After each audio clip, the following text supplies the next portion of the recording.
Oke, hello guys, kembali lagi bersama gue Ridwan. Oke, bersama Akang Adiat sekarang juga. Ini video yang kedua ya, Akang Adiat. Iya, video yang kedua gue di mobil ya guys ya. Curhat-curhat tentang kerja di Jepun, ada di Jepang gitu kan. Lu udah berapa lama ya di sini ya? Udah berapa lama cuy? Jalan 5 bulan ya sih. Kok 5 bulan? Oh itu akhir hitungan awal datang. Bisa itu jalan-jalan 3 bulan guys ya kan. Kemudian bisa kerja 2 bulan gitu ya. Bisa kerja 2 bulan. Gimana kerja di Jepang ya? So far so good lah. So far so good ya. Belum dapat gaji full ya guys ya. Ya enggak? Belum dapat gaji full gitu. Jadi kita mau membahas tentang cara keluar ya guys ya. cara keluar kerja. Oh, cara resign. Iya, cara resign, cara keluar kerja ya di perusahaan Jepang. Sebenarnya sih perusahaan Jepang itu nggak segampang membalikan telapak tangan ya guys ya. Cara keluarnya itu mesti ada dilema-dilema, ada konflik-konflik kayak gitu ya sebenarnya. Kenapa? Karena ya emang di Jepang itu sulit untuk keluar kerja ya guys ya. Karena mereka itu pengennya kalian itu kerja lama sampai tua, sampai nggak bisa kerja selama-lamanya lah di situ kalau bisa gitu ya. Nah, beda ya sama Indo ya. Oh beda ya. Indo dipecat. Indo gampang banget dipecat. Iya, ganti orang, ganti ini nggak bagus nih performanya, cat. Ada aja jalan kayak buat bikin kontrak orang tuh berakhir dengan cara buat nggak betah ya kan. Kayaknya sama juga di sini kan. Dia karena nggak bisa pecat ya kan, dia jadi kayak bikin orang nggak betah. Pernah dengar juga, pernah lihat juga kan di di medsos juga cara orang Jepang kayak bikin orang nggak nyaman tuh sampai dia disimpan di kayak kantor gitu kan, dipisahin satu ruangan, dia sampai dia ibaratnya jenuh lah kan.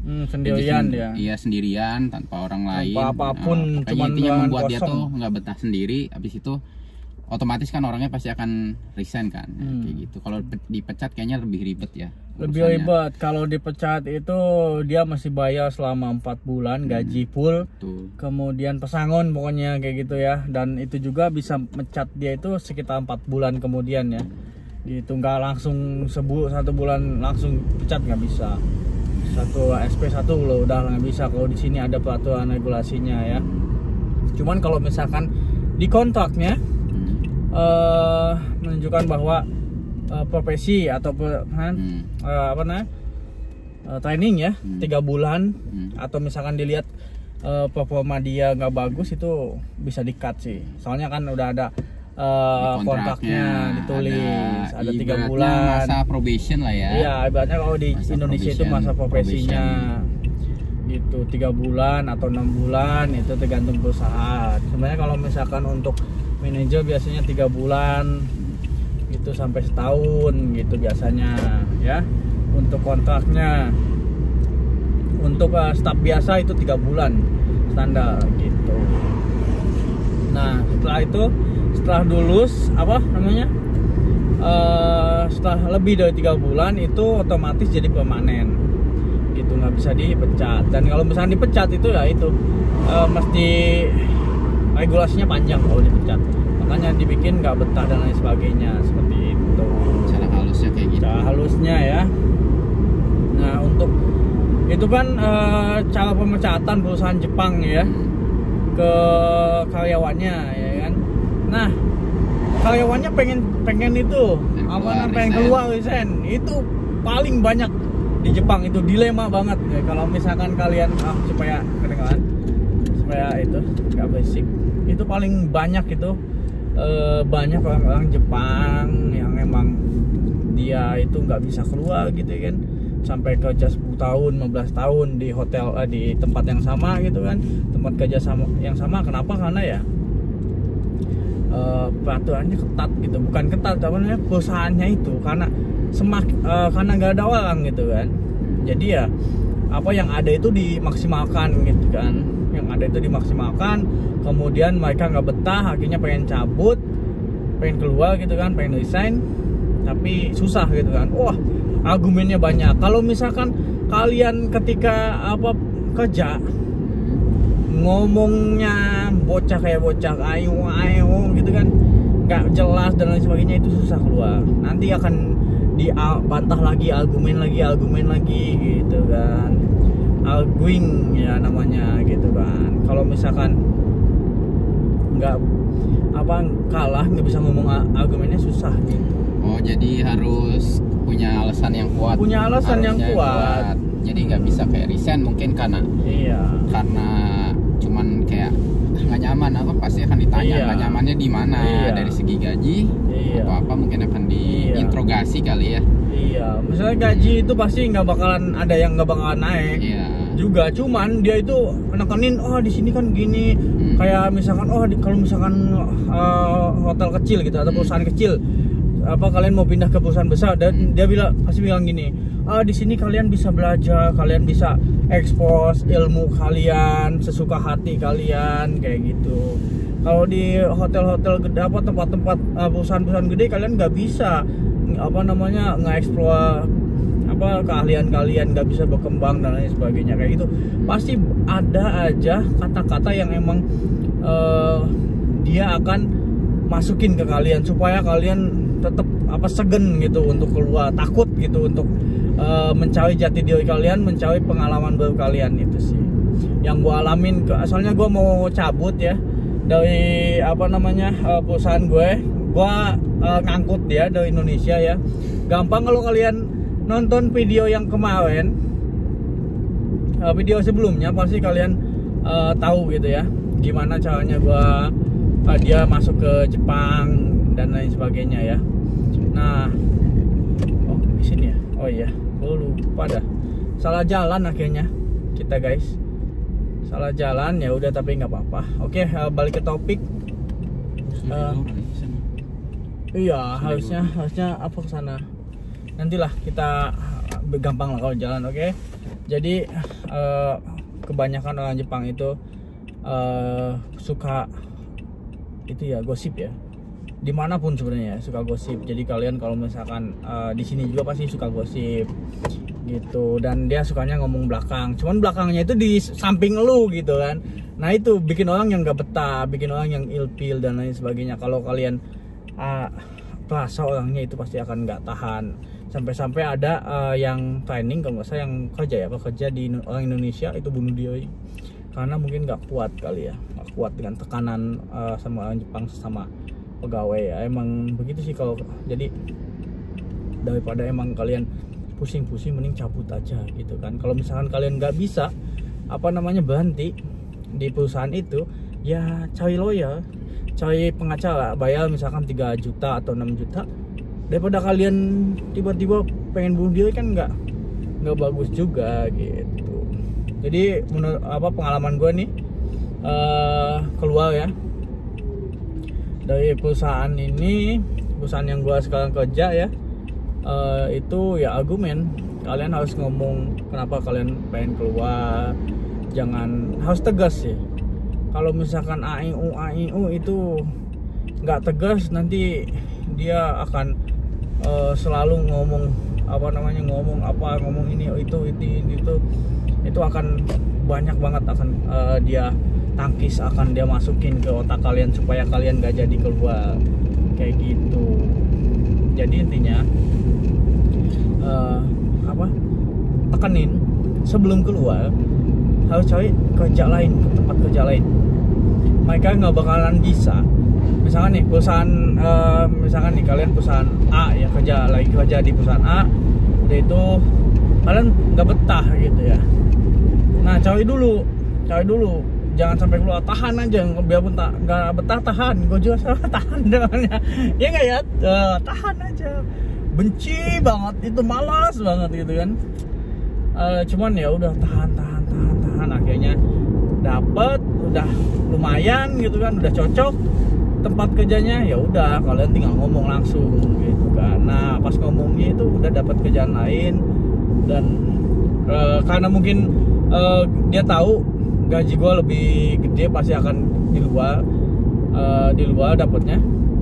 Jadi dia nggak apa, yang bos gue itu nggak ngomong tentang gaji, karena dia pasti tahu ini Ridwan itu gajinya gede gitu kan, dan ditambah gajinya lagi nggak mungkin. Dia juga, dan gue juga nggak bakalan nerima, pasti dia udah mikir kayak gitu, karena ya emang gaji gue lumayan gitu untuk gue gitu kan. Untuk orang Jepang juga lumayan sih katanya gitu. Oke, ada pertanyaan. Misalkan nih ada pertanyaan kayak gini. Iya. Kan udah bilang secara lisan. Maksudnya kan nggak lo boleh lisan, Cumi. Kan ini misalkan kan itu secara lisannya. Maksudnya ada proses nggak sih, harus kayak one month notice atau harus kirim kayak resign letter kayak gitu. Itu harus kayak gimana sih kalau di Jepang? Kalau di Indonesia kan mungkin sebagian perusahaan cuma lisan ada, saya mau berhenti, mungkin ada yang seminggu, 2 minggu, ada sebulan. Mungkin kalau di tempat kerja lama sebelumnya itu harus one month notice lah ya. 1 bulan sebelumnya kita buat surat munduran diri dan lain-lain. Itu pun harus nantinya akan disetujui atau enggak, itu tergantung manajemennya ya. Cuman kan harus ada surat setahu saya gitu. Tapi kalau di Jepang kayak gimana sih?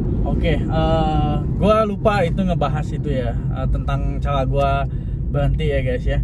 Pertama kalau misalkan kalian mau berhenti, itu harus bikin surat dulu, surat resign ya, kayak misalkan yang terhormat dan bla bla bla bla, alasannya apa gitu kan. Gak usah jujur juga nggak apa-apa sebenarnya, yang penting kalian intinya adalah tujuannya apa, pengen keluar gitu. Jangan kayak misalkan gaji gue kecil gue pengen keluar, itu nggak etis kalau misalkan itu. Kalau mau ya bahasanya yang bagusin gitu kan. Kalau emang gajinya kecil, nego dulu gitu kan. Kalau misalkan emang benar 100% keluar gak mau nego gaji, ya udah tinggal terima kasih banyak atas segalanya gini, tanggalnya kapan tentuin, udah ditentuin 1 bulan sebelum gitu. 1 bulan sebelumnya mesti harus itu. Jangan misalkan hari ini kalian ngomong gitu kan ke bos kalian gitu, hari ini keluar, nah itu namanya on gitu. Itu nggak boleh, itu nggak boleh. Minimal 1 bulan gitu, dimanapun sih sebenarnya ya, dimanapun, kecuali kalau misalkan ada omongan sama sama perusahaannya, sama yang ownernya, atau misalkan sama manajernya. Kalau kalian staf gitu kan, kalian ngomong sama manajer, saya berhenti tanggal sekian gitu, dan berarti untuk hari terakhirnya tanggal sekian gitu. Kalau misalkan ada annual leave, kalian tanyakan dulu gitu. Kalau misalkan nggak diambil, itu sayang. Jadi kalian mesti tanya, kalian punya annual leave apa enggak. Kalau misalkan punya, ya mendingan pakai aja ketimbang dibuang percuma gitu, nggak dikasih duit, cuman ya udah dibuang-buang aja gitu kan. Kayak gitu. Ada perusahaan yang emang nggak ngomong apa-apa gitu, kalian mesti tanya dulu itu kan. Kalau ada annual leave ya lumayan buat mempercepat kalian pindah, itu sih untuk annual leave-nya. Jadi intinya sama aja ya, kalau mau resign tuh harus one month notice lah ya. Iyalah. Oke, terus kalau misalkan udah confirm nih, kita udah diizinkan resign, terus udah fix resign juga, terus nah terus kan kita pindah ke perusahaan baru ya. Itu ada syarat atau dokumen yang harus diurus nggak sih untuk perpindahan ke perusahaan yang baru gitu? Ya pasti gitu. Kalau misalkan kalau di Indo kan kayak BPJS Ketenagakerjaan, itu kan pasti akan dipindahkan ke perusahaan yang baru. Mungkin dia cuman fotokopi aja kayak gitu. Nah kalau di Jepang tuh kayak gimana sih? Oke, baik. Untuk itu tentang asuransi, untuk dokumen, karena kita kerja di luar negeri ya guys ya, itu dokumennya butuh. Untuk bisa engineering lebih gampang sebenarnya, datanya kayak sekolah, kuliah, tempat kampus, sertifikat yang itu kelulusan, apa sih namanya? Ya, ijazah, terus transkrip nilai, sertifikat, terus kan karena kalian udah tinggal di sini, jadi kalian butuh pajak, resident card juga, pajak, terus asuransi udah itu apalagi ya, resident sertifikat kayak gitu. Jadi kalian mesti minta di apa namanya, Yakusho atau misalnya City Hall ya guys ya, atau kepala desa ya, kecamatan ya, kecamatan gitu. City Hall kalau misalkan di sini, kalau bahasa Inggrisnya.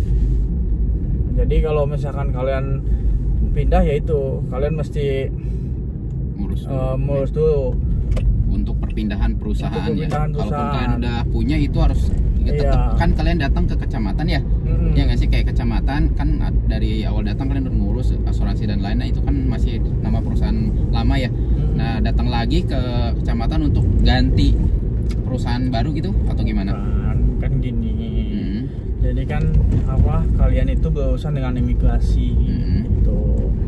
Nah jadi sebelum ke imigrasi kan kalian berhenti nih, berhenti kerja, udah itu di-approve kan, disetujui sama owner atau sama manajer kalian. Nah setelah itu, sebelum kalian keluar ya udah diizinin nih. Nah udah mulai tuh 1 bulan tuh akumulasi kan, 1 bulan udah mulai. Setelah itu kalian prepare dokumen buat change resident gitu.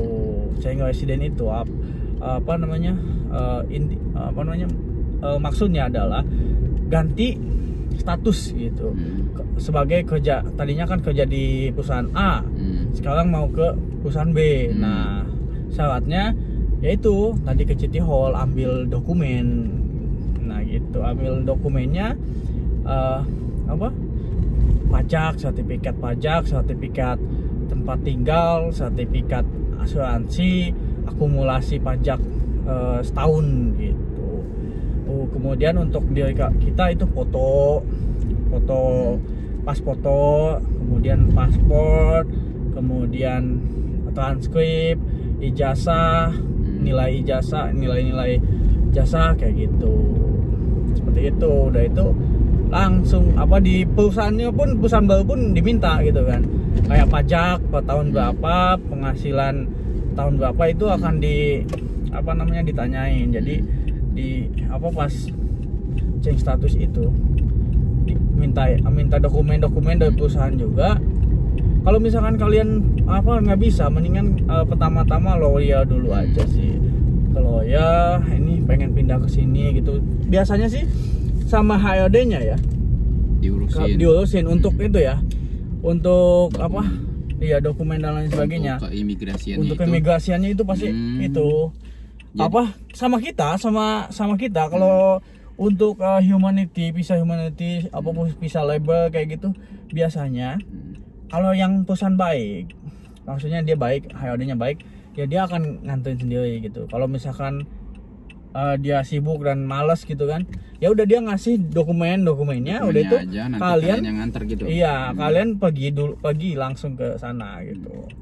Seperti itu alur perpindahannya. Enggak sesulit itu sih, enggak sesulit yang kalian bayangkan sih, gampang sih pindahan itu. Cuman izinnya itu, minta izin berhentinya di Jepang itu sangat sulit gitu, butuh waktu dan ya otak gitu untuk alasannya apa, pasti akan banyak argumen. Intinya adalah kalau kalian mau cabut, mau keluar, kalau emang nggak enak ngomong jujur, gak usah ngomong jujur, ngomong aja yang baik-baik gitu. Pengen contohnya, saya mau kasih surat osewani narimashita kalau misalnya bahasa Jepangnya, atau misalnya terima kasih banyak atas segalanya, dan saya mau keluar. Setelah itu alasannya karena saya pengen pengen mencari pengalaman baru di tempat lain dan lain sebagainya. Pokoknya kayak gitu sih, gampang sih. Kalau misalkan orang di sini kalian kan bisa belajar dan lain sebagainya, pasti akan ada counter attack yang akan dikeluarkan oleh manajer atau misalkan owner kalian. Kalau misalkan kalian sama owner, manajer sama owner gitu kan, kalau manajer pasti akan sama owner. Kalau kalian staff misalkan pasti akan sama manajer gitu biasanya, HRD kemudian gitu. Nah pasti akan di counter attack itu pasti akan dibalikin gitu omongan kalian supaya kalian nggak jadi keluar gitu. Banyak sih kasus-kasusnya. Yang penting kalian punya trigger di situ. Kalau emang mau keluar, jangan goyah. Nanti kalau kalian udah ngomong keluar, udah itu nggak jadi, kerja itu nggak enak tau. Gitu sih. Menurut gue sih, pengalaman gue. Kalau lu udah niatnya udah mau keluar, udah keluar aja sih menurut gue sih. Daripada lu tahanin nanti gak bakal jadi penyakit apa hati otak lu pusing kayak gitu sih, pengalaman gue sih.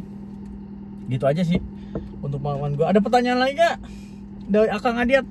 Oke, itu kan yang kayak mau lanjut ya, mau lanjut kerja. Misalkan nih kalian resign, kalian mau pulang ke Indo nih, kalian mungkin mau berhenti kerja di Jepang. Nah itu sistem dokumen atau syaratnya harus kayak gimana gitu? Oh, itu kalau mau pensiun. Oh, itu pensiun. Ya mendingan pensiun aja kalau nggak mau balik lagi ke Jepang, mending pensiun. Kenapa? Karena kalian bisa dapat duit banyak. Kayak teman gua kemarin kan berhenti, udah itu pensiun, dia dapat sekitar 120 juta, 150 jutaan ya. Dipotong pajak 30 juta lah. Jadi dapatnya 120 juta. Nah, 120 juta itu langsung ke akun kalian gitu pas di Indonesia, cuman 4 bulan gitu. Jadi nunggu dulu di Indo, setelah kalian pulang 4 bulan itu baru uangnya akan cair. Iya, jadi gini, cuman kalau misalkan kalian nggak bisa nge-apply sendiri, kalian bisa hubungin gue, nanti gue akan bantu kalian. Cuman komisi gitu. Iyalah, kalau misalkan untuk pensiun, ngurus pensiun, kalau kalian nggak bisa hubungin gue ya, nanti gue bisa bantu kalian untuk cairin pensiun, lumayan sih ya, gitu sih. Untuk caranya ya, untuk pensiun tadi kenapa pensiun? Karena ya kalian dapat duit. Kenapa kalian? Karena kerja di sini sebagai pekerja, kalian bayar pajak, kalian bayar pensiun, kayak bayar asuransi. Nah, pajak pensiunnya ini nih bisa balik. Kalau pajak gaji sama pajak asuransi itu enggak. Soalnya kan itu dipakai buat pembangunan. Kalau misalnya asuransi itu buat kalian gitu. Jadi uang ini bisa balik ke kalian asalkan kalian apply gitu. Nah, cara alasannya supaya dibolehin pensiunnya gampang sebenarnya. Kalau pensiun itu kalian bilang aja, saya mau nikah di Indonesia, saya mau buka usaha gitu kan, mau buka usaha, saya udah nggak berniat kerja di Jepang lagi, untuk hal ini udah sekian gitu. Oh kenapa gini, itu gampang ya, udah pengen buka usaha sendiri udah selesai, dia nggak bakalan bisa ngomong apa-apa lagi gitu. Itu sih gampang sih, kalau apalagi kalau pensiun tinggal pensiun gini udah selesai gitu. Nggak mau kembali lagi ke Jepang gitu, gampang, pensiun udah selesai. Kalau misalkan udah pensiun nih, udah dapat duitnya gitu kan, duit pensiun kalian, ya itu bisa balik lagi, cuman kurun waktu setahun gitu. Setahun dari kalian berhenti dari Jepang, pulang dari Jepangnya gitu. Apalagi? Ayo jadi, pertanyaan, nanti gue jawab lagi nih. Oke, itu kan pensiun ya.